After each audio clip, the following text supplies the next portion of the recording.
السلام علیکم ورحمۃ اللہ وبرکاتہ۔ ہم سلطنت عثمانیہ کی تاریخ پڑھ رہے ہیں۔ پچھلے مضمون میں قسط میں ہم نے پڑھا سلطان سلیم اول کے حالات پڑھے، جن کا دور 1512 سے لے کر 1520 تک تھا،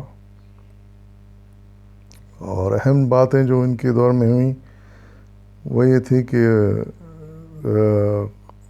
خلافت جو تھی، جو نام کی تھی بس، لیکن خلیفہ عباسیوں کے تھے، وہ خلافت اب عثمانیوں کے ہاتھ میں آ گئی، اور سلطان سلیم اول اس کے یعنی خلیفہ تسلیم کر لیے گئے پوری مملکت اسلامیہ کے۔ اس لیے انہیں خلیفۃ الاسلام بھی کہا جاتا ہے۔ اور پھر دوسری اہم بات یہ ہوئی کہ مکہ اور مدینہ جو ہے وہ سلطنت عثمانیہ کے کنٹرول میں آ گیا، جس کی وجہ سے انہیں خادم حرمین شریفین بھی کہا جانے لگا۔ آج ہم پڑھیں گے اس کے بعد آگے کے حالات۔ ان کے بعد ان کے بیٹے سلطان سلیمان اول یہ تخت نشین ہوئے۔ یہ 1520 سے لے کر 1566 تک سلطان رہے۔ ان کے دور میں خاص بات یہ ہوئی کہ محاصرہ بلغراد کا محاصرہ کر لیا گیا، گھیر میں لے لیا گیا، بعد میں اس پہ قبضہ بھی ہو گیا، اور ہنگری بھی فتح ہو گیا، اور اس کے علاوہ بغداد بھی انہی کے دور میں فتح ہو گیا اور سلطنت عثمانیہ کے تحت آ گیا۔ یہ بڑے قانونی طور پر بہت ماہر تھے، انہوں نے بڑے اچھے قوانین بنائے سلطنت عثمانیہ کے لیے، اس لیے ان کو اعظم القانونی بھی کہا جاتا ہے۔ پھر ان کے بعد ان کا بیٹا سلیم ثانی تخت نشین ہوا، اور وہ 1566 سے لے کر 1574 تک سلطان رہا۔ اس نے یہ کچھ دین سے دور تھے، دینداری نہیں تھی ان میں، دینی رغبت نہیں تھی، اس لیے انہوں نے کچھ ایسے کام کیے کہ جو بڑے غیر مناسب تھے، حرام بھی کہا جا سکتا ہے انہیں۔ انہوں نے شراب نوشی کی جو پابندی تھی سلطنت عثمانی، وہ پابندی ختم کر دی، کیونکہ خود عیاش ٹائپ کے آدمی تھے۔ پھر ان کا بیٹا مراد ثالث تخت نشین ہوا، اور اس کا دور 1574 سے لے کر 1595 تک رہا۔ ساری عیسوی ہیں یہ بھی ایک عیاشی تھا، عیش پسند تھا، اور شراب نوشی اور دوسری حرکتیں ہوا کرتی تھیں اس کے دور میں۔ اور اس کے بعد اس کا بیٹا محمد ثالث تخت نشین ہوا۔ یہ 1595 سے لے کر 1603 تک سلطان رہا، لیکن اس کے دور میں سلطنت عثمانیہ کا زوال شروع ہو گیا۔ اس کی وجہ کچھ تو یہ تھی کہ یہ عیاشیوں کی طرف یہ بھی مائل تھا، اور دوسری وجہ یہ بھی تھی کہ ایک نیا سلسلہ اس نے شروع کیا کہ وہ اپنے بھائیوں کو قتل کرنا، تاکہ وہ کسی قسم کا بغاوت نہ کریں، یعنی صرف بغاوت کے خوف سے اپنے سگے بھائیوں کو قتل کروا دینا۔ ایک نئی ریت ڈالی اس نے۔ اور پھر اس کے دور میں ایک اور یہ ہوا کہ ہنگری اور آسٹریا میں جنگ چھڑ گئی، جو 1596 سے لے کر 1606 تک جاری رہی۔ اس میں عثمانیوں کو شکست ہوئی۔ پھر اس کے بعد اس کا بیٹا سلطان احمد اول 1603 میں تخت نشین ہوا، اور 1617 تک وہ حکمران رہا، سلطان رہا، اور یہ ایک نیک حکمران تھا، نیک آدمی تھا، اور اس نے یہ تمام غیر قانونی غیر شرعی جو قانون تھے وہ ختم کر دیے، شراب پر پھر سے پابندی لگا دی، اور بھائیوں کے جو قتل کا سلسلہ پچھلے دور میں شروع ہوا تھا اس پر بھی اس نے پابندی لگا دی، اور اس طرح ایک کہہ سکتے ہیں کہ اسلامی انقلاب کے لے آیا وہ اپنے دور میں. جمعہ کی نماز لازم قرار دی، خود بھی امامت کرتا تھا جمعہ کی نماز کو، اور نماز کے بعد خیرات کا کام بھی کرتا تھا وہ. تو اس لحاظ سے بہت نیک آدمی تھے اور اسلامی قوانین کو نافذ کرنے کی پوری کوشش کی انہوں نے. اور انہی کے مزار ایک بڑی مسجد ہے، تاریخ جو اس زمانے میں ان کے دور میں تعمیر ہوئی، نیلی مسجد، جس کو آج بلو ماسک کہا جاتا ہے، اور یہ استنبول میں واقع ہے، جو آج کا استنبول ہے، پہلے کا قسطنطنیہ. تو اسی کے دامن میں ان کے مزار ہے، سلطان احمد اول کا. یہ شاعر بھی تھے اور تخلص ان کا بختی تھا، بختی نام سے شاعری کرتے تھے. اور یہ جو آس پاس کا علاقہ ہے، چونکہ ان کا مزار یہاں پر ہے، تو اس لیے اس کو سلطان احمد اس علاقے کا نام ہے. آج بھی اس کو سلطان احمد کا علاقہ کہتے ہیں. ان کے بعد ان کا بیٹا سلطان مصطفیٰ اول تخت نشین ہوا، یہ سلطان بنا، اور 1617 سے 1618 تک، یعنی صرف 1 سال اس کی حکومت رہی. نہیں، یہ سلطان مصطفیٰ اول جو تھے یہ بھائی تھے، احمد اول کے بھائی تھے یہ. پھر اس کے بعد ان کا بیٹا سلطان مصطفیٰ اول کا بیٹا سلطان عثمان ثانی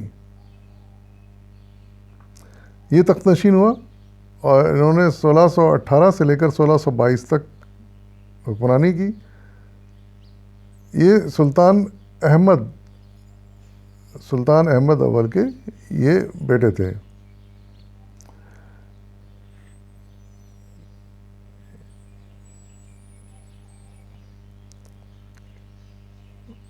سلطان مصطفیٰ اول کے بعد سلطان عثمان ثانی، جیسا بتایا گیا، 1618 سے 1622 تک تھے، اور سلطان احمد کے بیٹے تھے.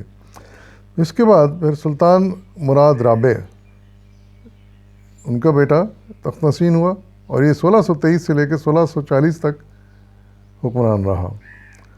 یہ بھی سلطان اول کے بیٹے تھے، اور لیکن ان کی کوئی اولاد نہیں تھی. پھر ان کے بعد یہ ان کا بھائی سلطان ابراہیم اول تخت نشین ہوا. یہ 1640 سے لے کر 1648 تک تھے سلطان ابراہیم اول. یہ لیکن نیک آدمی تھے، انہوں نے زیادہ تر یہ حرم میں اور عبادت میں وقت اپنا گزارتے تھے. یورپ کے محاذ کی ان کے دور میں یورپ کے محاذ پر جنگیں ختم ہو گئیں، جنگیں رک گئیں، اور امن قائم ہو گیا. یورپ کے محاذ پہ ہم جانتے ہیں کہ ترکیوں اور یورپ کے ممالک کے درمیان جھڑپیں ہوتی رہتی تھیں، اور یہ بڑے عرصے سے چلا رہا تھا. امیر معاویہ کے دور میں بھی ہوا، عباسیوں کے دور میں بھی ہوا، اس ترکی دور میں بھی یورپ کے ساتھ. اور زیادہ اس لیے بھی تھا کہ وہ ترکی ان کا علاقہ تھا، یورپ کا علاقہ تھا، وہ چھن گیا تھا. تو اس لیے جب بھی موقع ملتا تھا یورپی اقوام دوبارہ حملہ کرتی تھیں اور کوشش کرتی تھیں کہ پھر قسطنطنیہ دوبارہ ان کے پاس آ جائے. تو سلطان ابراہیم اول کے دور میں یہ ہوا کہ یہ جنگیں رک گئیں، اور ایک فتح بھی انہیں نصیب ہوئی. یہ تھا جزائر کریٹ جو ہیں، بڑے مشہور جزائر ہیں، یہ ترکی کے پاس ہیں. یہ فتح ہو گئے، یہاں پر سلطنت عثمانیہ کی حکومت قائم ہو گئی. اور ایک لیکن بغاوت ہوئی ان کے دور میں، یہ نہیں چلی جو جیسا پہلے پچھلے مضمون میں آیا تھا کہ ایک فوج قائم کی تھی، وہ اس نے بغاوت کر دی، اور کافی ان کو مشکلات پیش آئیں اس کی وجہ سے. پھر یہ اپنے بیٹے کے حق میں دستبردار ہو گئے، یعنی سلطان ابراہیم اول. بعد میں انہیں شہید کر دیا گیا. ان کا چھوٹا بیٹا تخت پر بیٹھا، کم عمر تھا یہ، اس کا نام محمد رابع تھا، یعنی سلطان محمد رابع. اور یہ خود چونکہ کم عمر تھا تو اس لیے اس کے دور میں کوئی مفتی اعظم جو تھے مملکت کے، وہ نظام چلایا کرتے تھے، کیونکہ وہ ناسمجھ تھا بچہ. اور اس کا دور 1648 سے لے کر 1687 تک رہا. پھر اس کا بھائی سلطان سلیمان ثانی وہ تخت نشین ہوا، یعنی محمد رابع کا بھائی سلطان سلیمان ثانی یہ تخت نشین ہوا. اس کا دور 1687 سے لے کر 1691 تک رہا. پھر ان کا بھائی سلطان احمد ثانی، جو کہ سلطان سلیمان ثانی کا بھائی تھا، وہ تخت نشین ہوا، اور 1691 سے لے کر 1695 تک ان کا دور رہا سلطان احمد ثانی کا. ان کے دور میں آسٹریا جو ہے، وہاں جو جنگ چل رہی تھی ان کی، ترکوں کی عیسائیوں سے، اس آسٹریا میں ان کو شکست ہوئی اور وہ ہاتھ سے نکل گیا، مسلمانوں کے کنٹرول سے نکل گیا. اور ہنگری بھی مسلمانوں کے کنٹرول سے نکل گیا. تو یہ ان کے دور میں خرابیاں ہوئیں. پھر ان کا بیٹا سلطان مصطفیٰ ثانی یہ تخت نشین ہوا، اور ان کا دور 1695 سے لے کر 1703 تک رہا. اور انہوں نے ایک غلطی یہ کی کہ خود اختیارات کو سنبھالنے کے بجائے اپنے وزیر اعظم کے حوالے کر دیے اختیارات. عملی طور پر یہ سیاست میں زیادہ حصہ نہیں لیتے تھے، دخل نہیں دیتے تھے، اب وزیر اعظم کے حوالے اختیارات کر دیے تھے، وہی فیصلے کرتا تھا. پھر اس کے بعد ان کا بیٹا احمد ثالث، جو 1703 سے لے کے 1730 تک رہا، اس کا دور ہے.